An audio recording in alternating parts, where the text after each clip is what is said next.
Iran Israel 12 দিনের যুদ্ধে ইরানের বিভিন্ন সীমান্ত দিয়ে একাধিক মোসাদ এজেন্ট প্রবেশ করে। এই এজেন্টের সহযোগিতায় ইসরায়েল ইরানের ভেতর থেকে একাধিক হামলা চালায় ইরানের বিভিন্ন স্থাপনায়। এতে ইরানের জেনারেল পরমাণু বিজ্ঞানী সহ অনেক সাধারণ নাগরিক নিহত হন।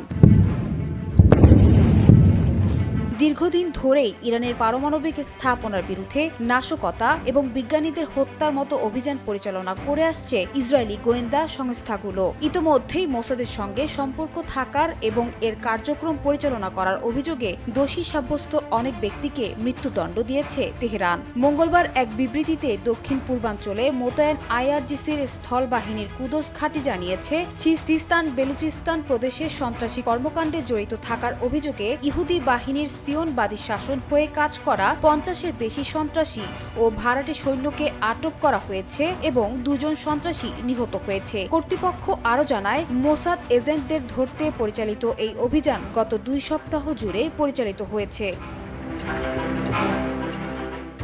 1 জুলাই ইরানের প্রেসিডেন্ট মাসুদ পেজেশকিয়ান রাজধানী তেহরানের বেশ কয়েকটি এলাকা পরিদর্শন করেছেন, যা সম্প্রতি ইহুদি শাসন দ্বারা ইরানি ভূখণ্ডে চালানো আগ্রাসনের সময় লক্ষ্যবস্তু করা হয়েছিল।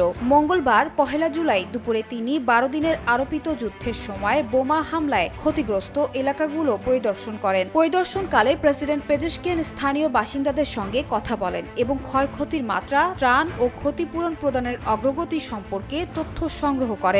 মার্কিন যুক্তরাষ্ট্রের সমর্থনে ইসরায়েল 13 জুন থেকে ইরানের বিরুদ্ধে যুদ্ধ শুরু করে। এতে 102 জন নারী, 38 জন শিশু সহ 935 জন নিহত হয়।